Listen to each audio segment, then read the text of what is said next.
everyone, welcome to After Class with Ballet for All, a podcast by two passionate adult ballerinas about all things adult ballet related. and some random thoughts in between. We're so glad you're here. So grab your water bottle Or a cup of coffee. and join us for a quick chat after class. Hello, everyone. Welcome to a new episode of the After Class podcast with Ballet for All. Today, we are so excited to be interviewing Janine Kovac, who is the author of the Nutcracker Chronicles, which comes out on November 12th. And we're going to be talking to her about her journey in the ballet world, dancing the Nutcracker. And this book is really an awesome memoir about her love for ballet and her career. So we're really excited to have her on. Let's get into it. Hello, Janine. Welcome to the podcast. We are so excited to have you. I'm so excited to be here. Your book is just so lovely to read. I loved it every second. Oh, thank you. Thank you so much. So if you wouldn't mind, because obviously Yelena and I were lucky enough to get to read the book. We got advanced copies. But for people that haven't read the book yet, would you give them a little background on yourself and what the book is about? Sure. So my book is called The Nutcracker Chronicles, a fairy tale memoir. And it is the life of a ballet dancer from beginning student to ambitious professional student to professional dancer, and then what happens in retirement. But it's told through the narrative arc of the Nutcracker. So every chapter either takes place, it's the party scene or the battle or snow and what's happening on stage and what's happening backstage at the same time, wherever I am or my family, because my husband dances and my children danced, what role we are dancing on stage, as well as what's going on in our lives behind the scenes. Especially this time of year. It was just so fun to read about the Nutcracker and the behind the scenes part. And one of the things I was curious about is what was it specifically about the Nutcracker that made you decide to center your memoir and your story around it and to tell it that way? Well, that's a good question. So I danced in Nutcrackers for many, many years. My husband, as I mentioned, was a ballet dancer, and he danced probably in 20 years worth of Nutcrackers as the Nutcracker Prince and the Mouse King and the Sugar Plum Fairy Cavaliers, and our children danced. And when you have that many different cities and countries and theaters and ballet schools, there's so many really good stories. And some of them are dramatic stories, like somebody gets a concussion on stage, and some of them are silly stories, silly things that we did on stage to entertain ourselves. And there were just so many of them. I felt like they needed to be recorded, and I needed to write down all these stories. And when I did that, it just seemed to make sense to fit it into a meta story of the Nutcracker. And then the through line, I realized, has to be me, because I'm the person who's living out these different roles, both real and metaphorical. And so it just kind of fell into place. The structure fell into place very, very early. And then which stories went with which variation, that took many years to kind of figure out the right order to tell that story. Yeah, I would imagine that's quite a process of trying to piece it together, almost like a puzzle. Exactly. Right. And then there's so many great stories about what happened in the Spanish variation or backstage or in snow or Waltz of the Flowers or whatever.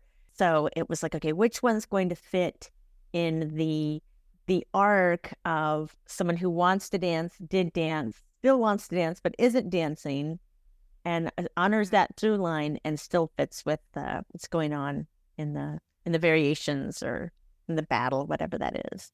That's pretty amazing. Even from the first chapter or the overture, when you're describing your experience as a child just watching the Nutcracker, I was that little girl. As I'm reading the book, I'm like, that's exactly how I felt the first time. I was just like leaning over, like my legs hanging out the chair and just like, and I remember telling my family exactly the same, like, I want to dance ballet. My grandma, she's opposing to it, like, you're not going to dance ballet.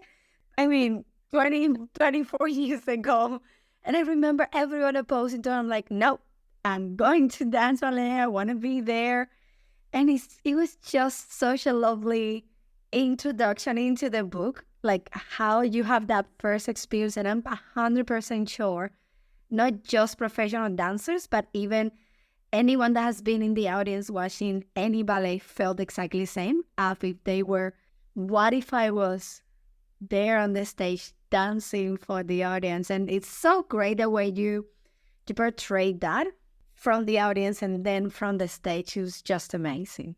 Well, there's so many of us. There's so many little girls who went and were inspired by what they saw on stage, and that moment sticks with you. It's like a lightning bolt. You're like, oh, I get it. I can do. There are people who are doing that, and I want to be like that. It's one of my favorite parts about going to the Nutcracker is seeing all the little kids and seeing, the little girls in their dresses and just are so excited to be there. And it's like you kind of get to relive that childhood magic just by seeing the other kids in the audience. And it's just so fun. It's one of the best parts. At intermission or after the ballet, and they're dancing. They're so excited. They're still dancing and they're running into other people or the banister or the stairs, or they're slipping on the floor or whatever, but they don't care. They're so inspired. So cute. It's just magical, really. In reference to your time as a teacher, I will take a quote from the book when you say, when my students left the studio, whether it was at the end, either schooling or just at the end of rehearsal, I wanted them to be inspired, not to be damaged. This is something that as a professional ballet dancer, which was trained under a very old school teachers, exactly as how you describe it in your book.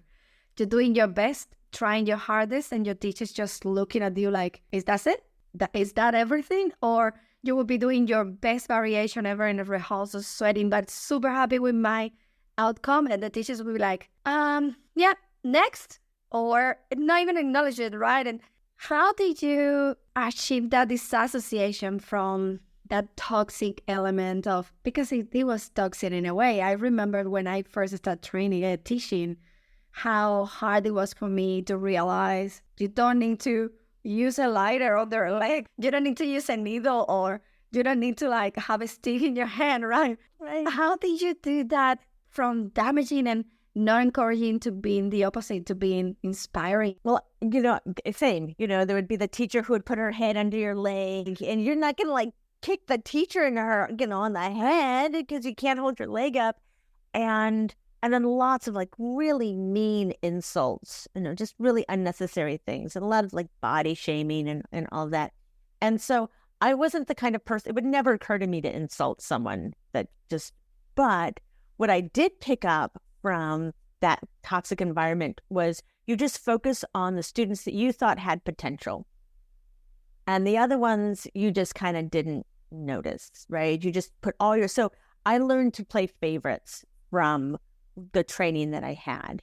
And what really made a difference was when I started teaching adults, because, well, first of all, adults have all these gross motor skills that the little kids don't have, right? They know how to drive, they know how to type, they're coordinated in a way, they know to go to the bathroom before they go to class. There's all this stuff that we don't have to deal with adults, that little kids are spending a lot of time managing. And because they're adults, you're also not looking at potential, I can see where you're going to be in 20 years. You could go and you're really looking at what are we doing right now? And there was so much joy that I had in the adult students because they're showing up after work. They're showing up because they want to.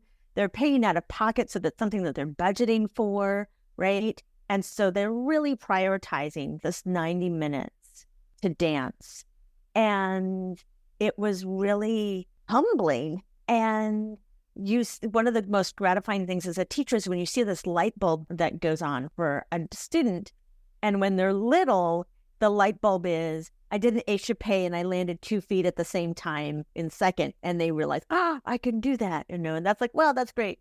But for the adults, it's I'm honoring myself. I'm doing the thing that I want to do. And there was just so much joy that the idea that I'm just going to pay attention to certain people because they have potential was suddenly ridiculous.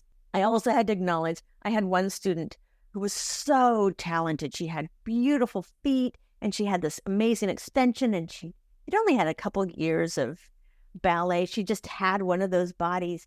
And one day I was like, wow, what a shame. You could have been this amazing ballet dancer. And then it turned out she was a neuroscientist and a neurosurgeon. She was an actual brain surgeon. And then I thought, okay, you did pretty well for yourself. You did not waste your life. Oh, and so having that experience teaching adults made me a better teacher, a kinder teacher. It made me offer more to the younger kids because it wasn't about where I thought you would end up in 5 years or 10 years. It's like, what are we doing right now? How can I unlock the joy right now? And then the other thing that happened when I started doing that with the little kids was that I saw how many times I was wrong, how many times I thought a student didn't have potential, but they were so dedicated and they showed up every day and they ended up going to NYU because of their dedication, because of how they paid attention to their bodies, because of their love of dance, really. So it was through teaching adults and then really being addicted to seeing that joy. That's not you. That's the students doing that. And so it's like, okay, I can be a conduit and help these younger dancers unlock that joy. I love that. I love hearing how adults and the adult dance community is shaping teachers. Because I know, Yelena, you've talked about that too. Yeah. I remember I was just teaching in the National Ballet School of Cuba, right? Teaching kids, forming them to be professional. My goal was to shape them to apply for the National Ballet, national company. In my mind, never, ever, I never even thought that I will ever teach someone just for fun. Ballet for fun in Cuba doesn't exist. And then I came to this real world and I'm like, wait a moment. There is people that never, ever had the chance. Now they have the money, now they have the time, and it's for fun.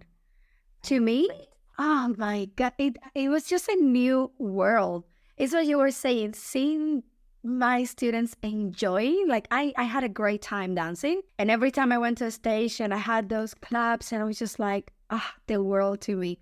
But seeing my students flourishing and achieving their goals, it's such a different feeling. I feel so proud. I get even tear up sometimes. Yeah, it's very emotional. And it really is like watching light, and you also see that, especially with adults, they're not performing for you. Whereas a younger dancer is groomed to get attention from the teacher. Oh, good, you did a really good job.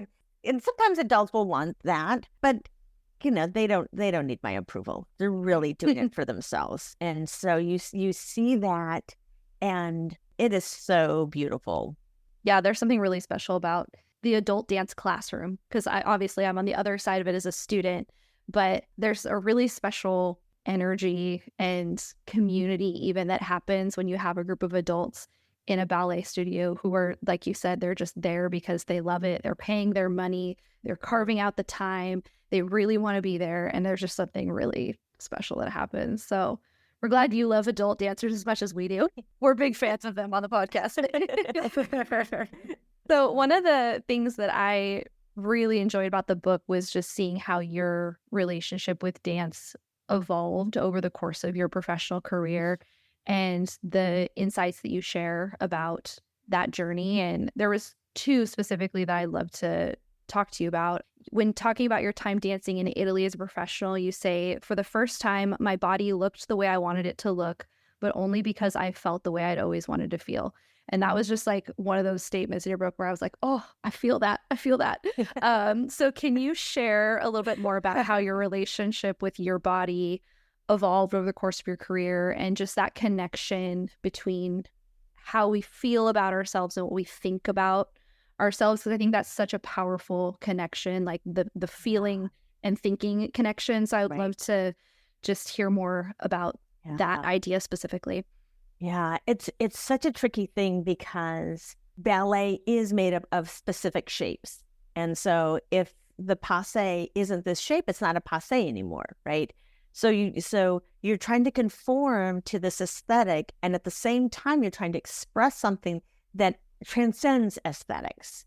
It's so much greater than a high leg or a bunch of pirouettes or really arched feet, because that's what dance is. It's movement. So growing up in these really rigorous professional training schools, again, like Yelena said, you're trained to say, "Go, it's supposed to hurt. You're supposed to be sad. We're all sad. We come in and we complain about our feet and our bodies, and and we're supposed to be sad. And then we go on stage and we're so full of joy. And then we come off stage and then we feel bad because somebody said something, or you think that somebody saw something, or it didn't go perfect or whatever. So there's this emotional kind of roller coaster. But most of all, if your body hurts, that's ballet. And then I got to Italy, and while the dance world was still that, the ballet world is what it is, the people that I was living with at the time were, when you're hungry, you eat. When you're tired, you sleep.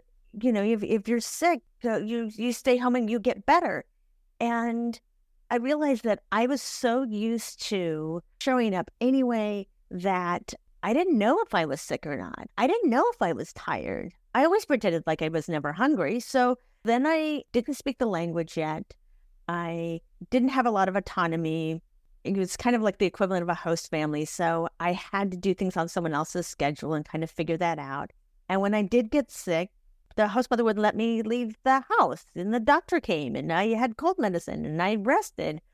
And it was like, wow, this is amazing. I could just have a cold and stay home. And it was also kind of sad because I was just so disconnected from what my body felt that I couldn't even identify that. And then once I did, I felt amazing. I knew what kind of food my body needed. I knew how much water I need. I could feel it in my body. And I was also dancing. I was in really good shape because I was dancing a lot and rehearsing, and I was dancing with dancers who were better than I was. So I was aspiring to meet their level. And so it kind of snowballed into something from the inside out. I have this inside feeling, which is, again, like that joy, like this joy that's coming out. And I can have the courage to say, oh, I'm not going to do center right now because I can feel there's something wrong with my foot. And I just need to take a break. It's not forever. I'm not injured. And it doesn't have to be a big deal. But this is what I'm feeling right now. And we're taught that you're not supposed to do that, or that's lazy. And it's, again, something that you can do when you're on the other side of it and you're an adult taking class. You can honor all those feelings. You don't have to think that, oh, if I skip this rehearsal, then I won't get cast again. And so I have to dance even when my body's telling me that I need to rest. So it was that kind of nurturing of that mind-body connection that just was like, oh, right. And so now I don't have this disordered eating that is kind of condoned, when you're younger, because I eat because I'm hungry. I eat these foods because they give me energy. I don't eat these foods because I don't feel good after I eat them. I love that realization happened in Italy, because I just was in Italy. And I'm Me like, too. man, the Italians just know how to live. The whole time we were there, I was just eating and just felt so good the whole time I was in Italy. And I just felt more beautiful. I felt really healthy. I felt more vibrant. What is it about Italy that just they're doing it right? It's like, yeah, if you're tired, go home and take a nap. It'll be here in a few hours. Time doesn't exist. But then you find this rhythm of how we need to be. And then you find that harmony. As a dancer, you're looking for some kind of validation that it's right. And sometimes the mirror is that validation. Sometimes the teacher acts as that validation. Sometimes we are that validation. And the more we have to rely on outside factors, the more filters it goes through, right? And the more opportunities for subjectivity. And so when you can feel it from the inside, then you're like, okay, go. No, I can feel that I'm on my leg in passe. I don't need the mirror. I don't even need the teacher's approval because I can feel that I'm on my leg. And I just did 2 pirouettes, so I know I'm on my leg. Mm-hmm. Yeah, and even just from a less technical perspective, enjoying dancing more. It reminds me of when how some days you feel really good, and it seems like those are the days when people are complimenting you because you're carrying yourself differently, and there's kind of this, like you said, from the inside out, you feel good and everyone's like, wow, you look really good today. Oh, and it's like this cycle. And I feel like it's a similar idea of when you're feeling settled in your body and you're feeling nourished and you're nurturing your body and you're feeling good, it changes what you're projecting in your dancing. Right. And then it tends to kind of come back to you and like, oh, you are dancing better. It's funny how it's like a domino effect almost. Right. It's a positive feedback loop, right? And then you do have better coordination. And then your brain is like, oh, those are the muscle patterns. That's the motor pattern that creates this tombe pas de bourrée. And because you're not relying on the mirror or the teacher or your idea of what you did yesterday, then the more we have that positive feedback loop, that it just builds on. And then you have more confidence because you're like, I feel really good about that tombe pas de bourrée. And yeah, absolutely. Yeah. The second thing that I wanted to ask you about, it was just another one of your insights that you shared that I just felt really like it just hit me. And I was like, oh, this is so good. Love to talk about this. In one of the last chapters, you talk about your experience going to ballet class after retiring from being a professional and having the realization that you said, so what if I don't get noticed in the ballet studio? It's not about being seen. It's about showing yourself. After all, if the sun shines in the forest and there was no one to see it, it still shines. I loved that. So what would you say to adult dancers? Because a lot of adults have never had the professional side of their career. So what would you say to adult dancers who maybe feel like they're not being taken seriously in the studio or even by their own families and communities? I feel like that happens sometimes with adults. People are like, oh, isn't that something that just little kids do? That's kind of weird. You're doing ballet. So people that feel like they're not being taken seriously in their pursuit of ballet, and just any advice you might have for them of how they can hold on to that joy of dancing purely for its own sake that you talked about experiencing for yourself in the studio. Yeah, absolutely. So I think the first thing is when you decide to come to class, you've researched what teacher you're going to take from, where your bar is going to be, if you have a setup in your living room, or if you're going to a studio, you know what to do. It's on Tuesday and Thursday nights. So what do you have to do to leave work to get there on time, and what you're going to wear? You're taking yourself seriously, and everything else is just a victory lap. And you're showing up for yourself by doing that. And what's kind of funny about the taking seriously and the experiencing joy, it's kind of like maybe none of us should be taking this seriously. Maybe this should just be joy. And we do it regularly because when we do it regularly, it's easier for our bodies. So there's that part of taking it seriously, so you've paid for your classes. It's every Tuesday and every Thursday, or it's every day or whatever. So that's the taking seriously part. The other part is the joy of dance. I feel like when people don't get what you're doing, that they have their own disconnect. It's their own disconnect between themselves and their joy or their passion, and not being able to say yes to themselves. Like, oh, I could do this too. I don't want to dance. I want to make model trains, or I want to sing, or I want to take an acting class, or I want to learn how to play the violin or something. And it's their own disconnect, because people who do honor that joy, they get it right away. They see it right away. They're like, oh, yeah. I started taking piano just like you're taking your ballet classes. Or let's see, in my area, I'm in Oakland, California, and recently there is a group of middle-aged women who row in the morning, like crew. And so cool. It is cool. So when someone else can honor their passion, they see it in you. And when someone doesn't honor their own passion, they just don't get it. But they can be inspired by how you show up for yourself. And so it's really hard when people don't get what you're doing, but you're doing it. That's amazing. Mm-hmm. Yeah, I know. That's why I love that last part of the quote of, if the sun shines in the forest and no one sees it, it's still shining. Because I think that is so true of the adult ballet journey, really just the adult passion, whatever journey that you have, whether it's rowing or ballet, but it's that idea of just shining for your own sake and without recognition in the traditional way of being on stage and having an audience. And I love what you said too about maybe part of the joy is in not taking it so seriously, because I also think that that's really true. Like, I think there's a lot of truth. I actually just listened to an interview with Chloe Missildine, who was just promoted as a principal dancer of ABT. And it was really funny because she was actually saying that one of the things that her and her friends say to each other when it's like getting really intense in ballet is like, it's just ballet. It's just ballet. And I was like, well, that's really nice to hear, even from a principal of ABT, that it's just ballet. We're not curing cancer. Like, we're not that ballet isn't important. I think we all would agree on the value of ballet and the arts, but it's sometimes I think you have to take the seriousness out of it a little bit. Right. And let the joy come through, versus it being this clenching with everything in you of like, oh, it must be perfect. Yeah. No. We're dancing.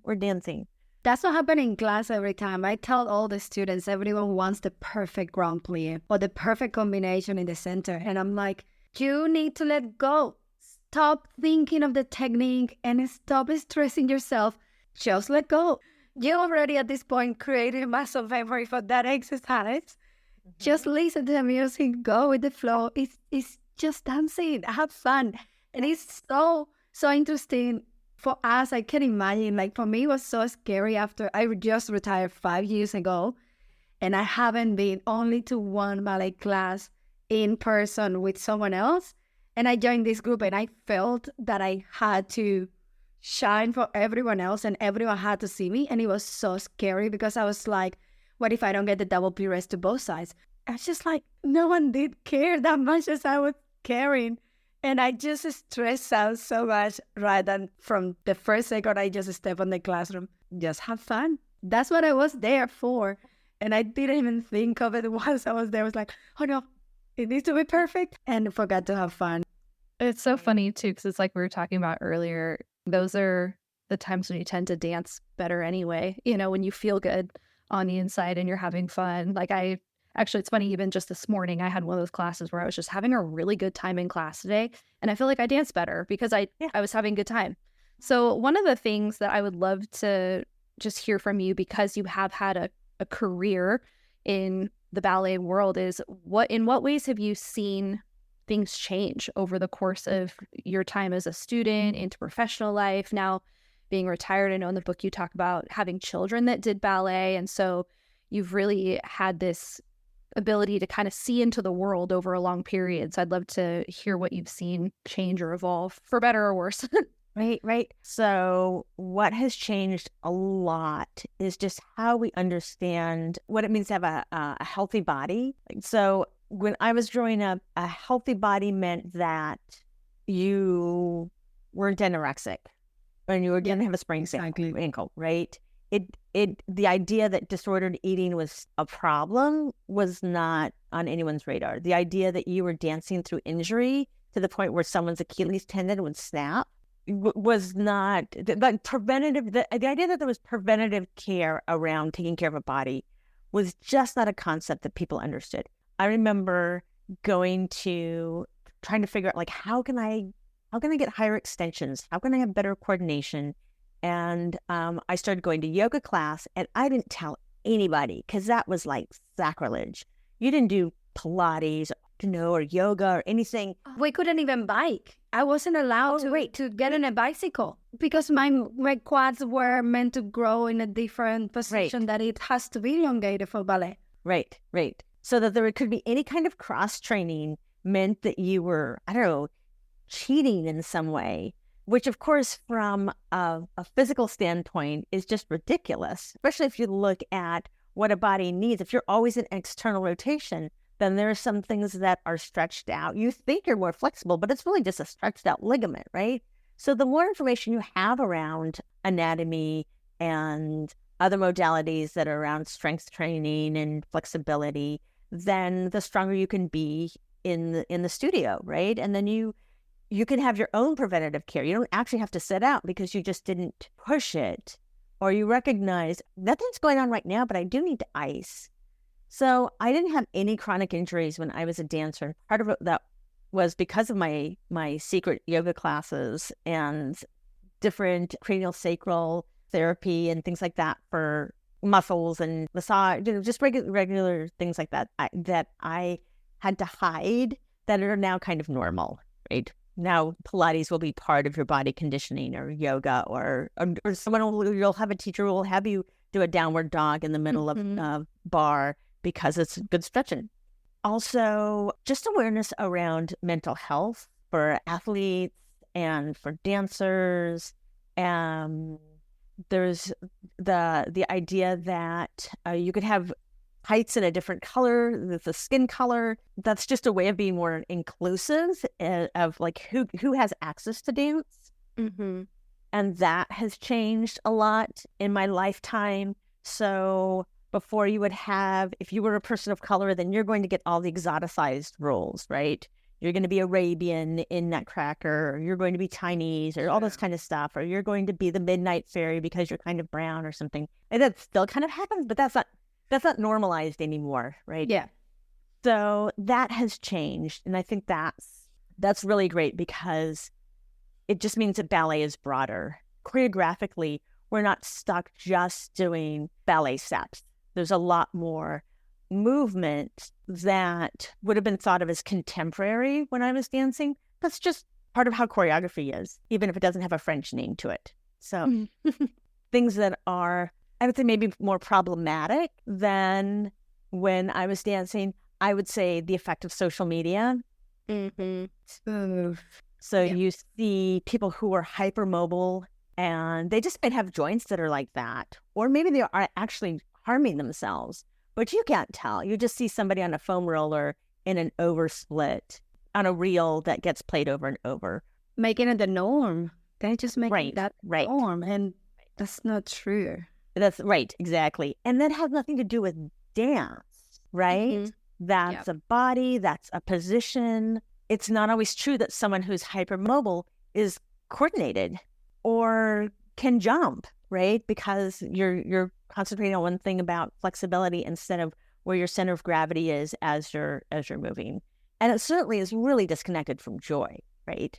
The joy of dance, so the joy of, interpreting movement and things like that. So I feel like social media in that way really does a disservice because it makes it look like, as you said, it's kind of normalizing certain shapes and certain body types, and that's just not, that's kind of going backwards.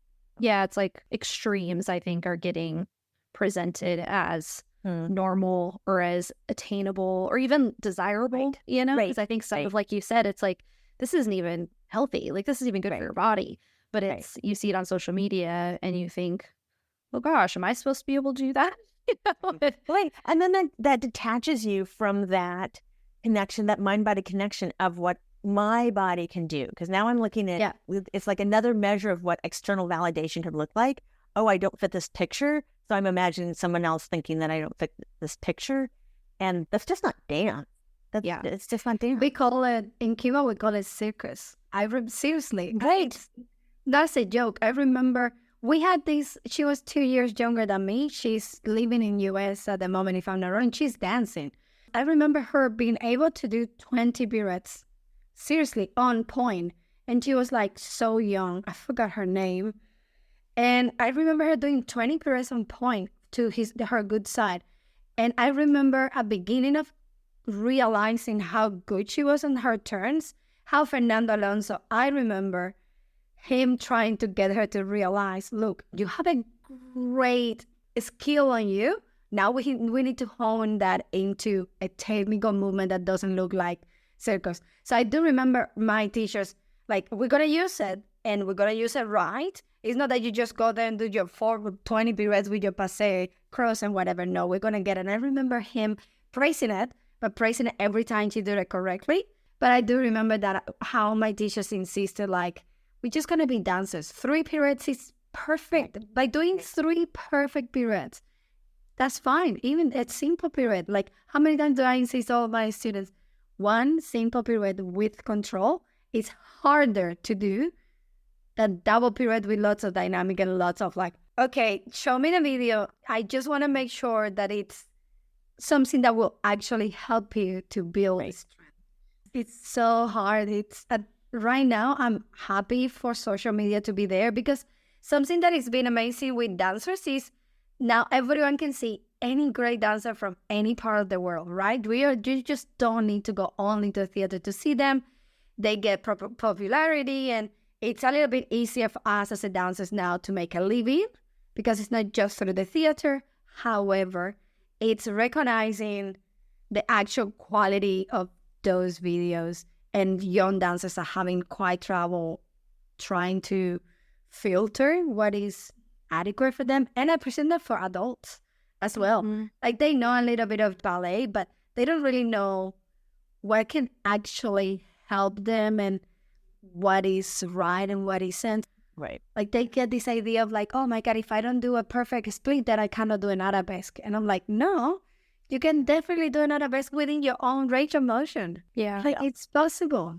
Yeah, it's so hard to translate what you see in either an image or a very short clip into the entirety of ballet and artistry and all the other things that really make full performance, like the things that are going to make a full performance amazing, are going to be totally different from what's going to make a viral 10-second clip on YouTube. You know what I mean? It's like, Yeah. Right. in some ways it's hard. So one of the things that I'm also curious to know is just how your ballet career and background and training has influenced now this new part of your journey as a writer. And I guess maybe how long have you been a writer? Because this is the first book I've read of yours, but have you been writing for a while?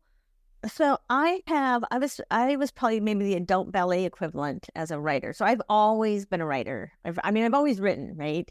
When I was in Italy, I would write these stories that would happen because it was like I was this fish out of water, and there were so many things that didn't make sense to me. So I wrote it all down, but I didn't know how to revise my stories. I didn't know how to submit my stories. And then about 14 years ago, I was like, okay, I have to figure this out. I have to figure out what real writers do. And so to do that, I'm going to model that off of what I did as a dancer that felt like success to me. So what did I do as a dancer? I made sure that I found a community. I found people who were better than I was, and I hung around them. I looked for, I want to say, the right fit. But what I mean by that is I did the equivalent of auditioning, right? For a writer, that's submissions. And as a dancer, I auditioned, I don't know, maybe 20 companies a year. I was always auditioning. I was always looking for, jobs that would have the right, just quality of life, balancing quality of life with how I wanted to be as a dancer. So I was always auditioning, and there's a lot of rejection in that. But there's also a lot of finding the right fit, because sometimes I'd audition for a company and I would see a power dynamic between a director and a dancer, and it'd be a red flag, like, oh, I could work here, but this is not, it's not even a matter of being happy. It's a matter of this is not a good environment. Yeah.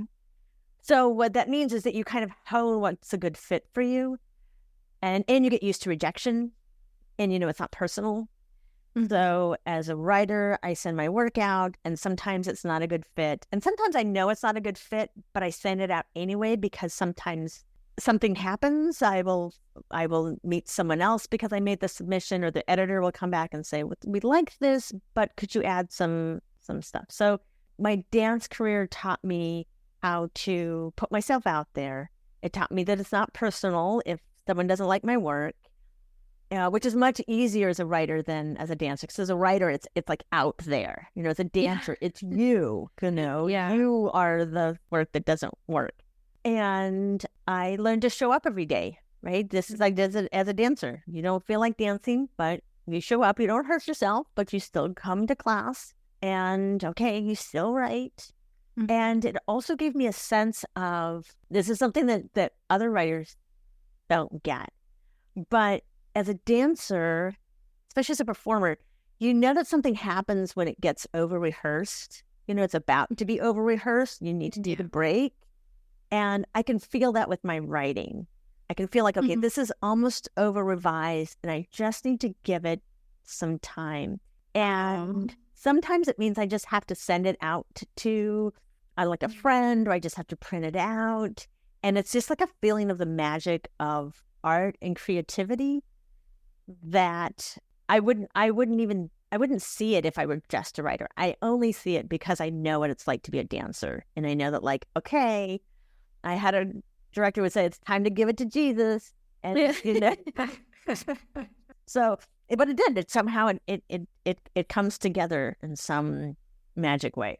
Yeah, I would imagine the the need to be very self-motivated is probably similar in both fields. Like you're saying, just having to show up every day and having to be so self-motivated to audition and do all these things. And now as a writer, like when I think about writing as a career, I'm like, man, that has got to be so challenging on certain days to just like make yourself get on your computer and just sit down and start writing. But there's still that joy. You're like, oh, this story came out, or this memory surfaced, or, oh, that is what it was like to be a little kid looking at the stage. Okay, I wrote that sentence. Okay, that works. Or that doesn't quite work, but we'll come back tomorrow because it still needs some help. But if I tinker with it, it'll be a sprained ankle of a sentence. So yeah, let it.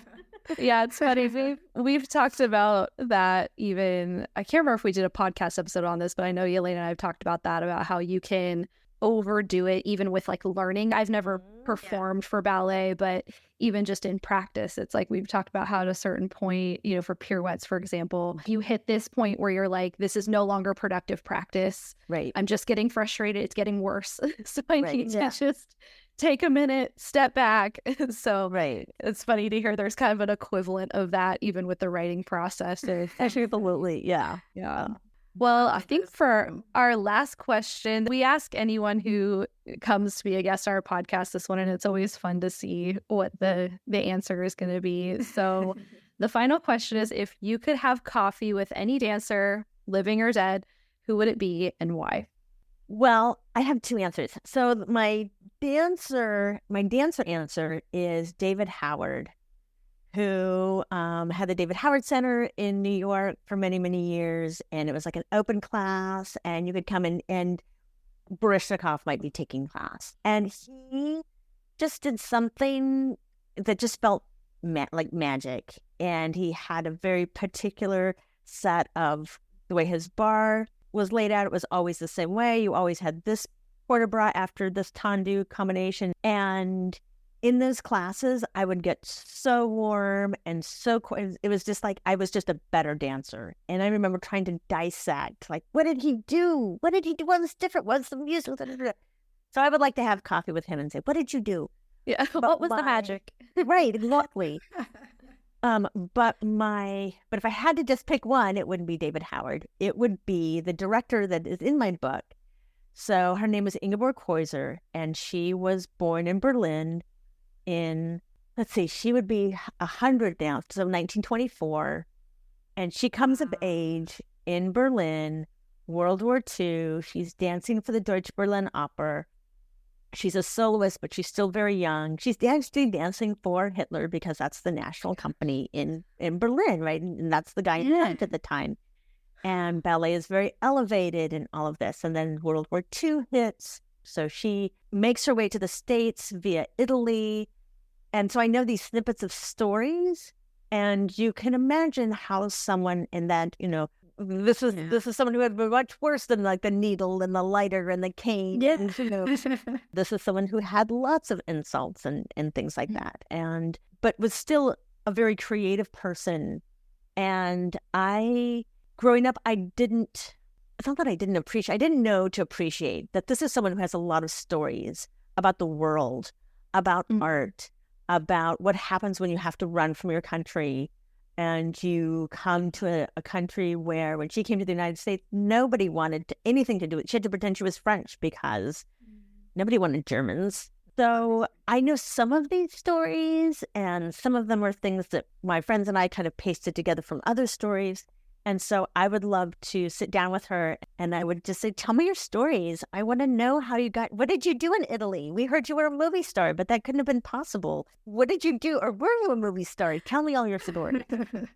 Yeah, she's to me, having read the book, it's like she's a character in the book, but you knew her like she was a very real person in your life, but she was such a enigma in the book. It was funny because just the parts that you would share about her, because she kind of was in and out throughout your career when you'd come back to El Paso. And it was always like every time she would kind of come back into a scene in the book, I was like, oh, what's it going to be? Sometimes she was brutal, and then you'd have these moments where there was like a tenderness would kind of come through. And I was, as a reader, she was so interesting as like a character, but I'm sure having known her as a person, just how fascinating that must have been. Absolutely. And then also coming of age at a time when, the sequins were hand sewn on the costumes. And, she brought a tutu back from Berlin and told the costume designer, like, this is a tutu, figure it out. Right. And the costume designer, reverse engineered this German engineering tutu, Oh my God. that somehow made its way from Berlin to El Paso. Amazing stories and creativity and drive and damage too, Yeah, and it's like, it reminds me of that saying, hurt people. And she was so brutal to you guys. Like, some of the things that you say that she said, I was like, oh my God. But it's like, you just have to wonder about her own journey and her upbringing and her own life and what she lived through, that would make you say some of those things to children. I know. It's wild. But yeah, so fascinating. And I think something that happens, as you age and become an adult, is you start thinking of people more as the sum of their life story, and just like really wanting to understand. I think that's something that we can't always appreciate as kids, the people in our lives. We just are thinking of the immediacy of our own relationship to them. But as an adult, it's like, wow, tell me about your life.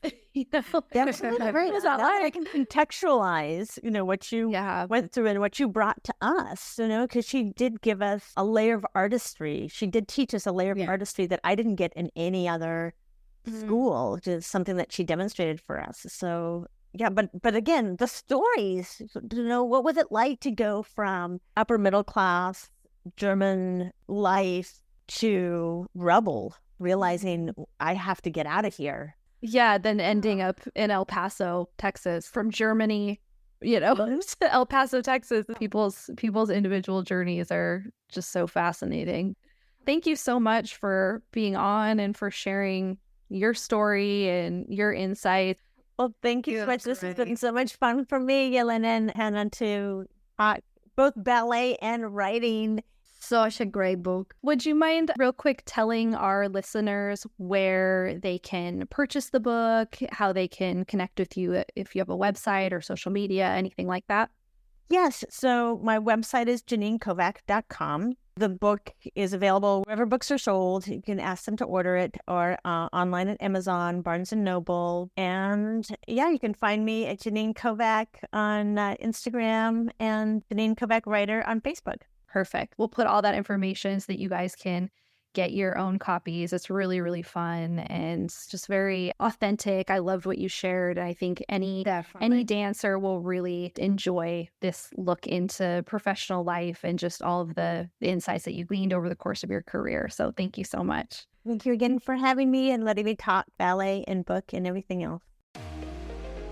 Thank you for listening to After Class with Ballet for All. Join the community on YouTube and Instagram, or come dance with us, our weekly Zoom classes for adult ballerinas like you. Links included in the episode description. Special thank you to our sponsors. See you next time after class. Podcast produced by Mission Bridge Media.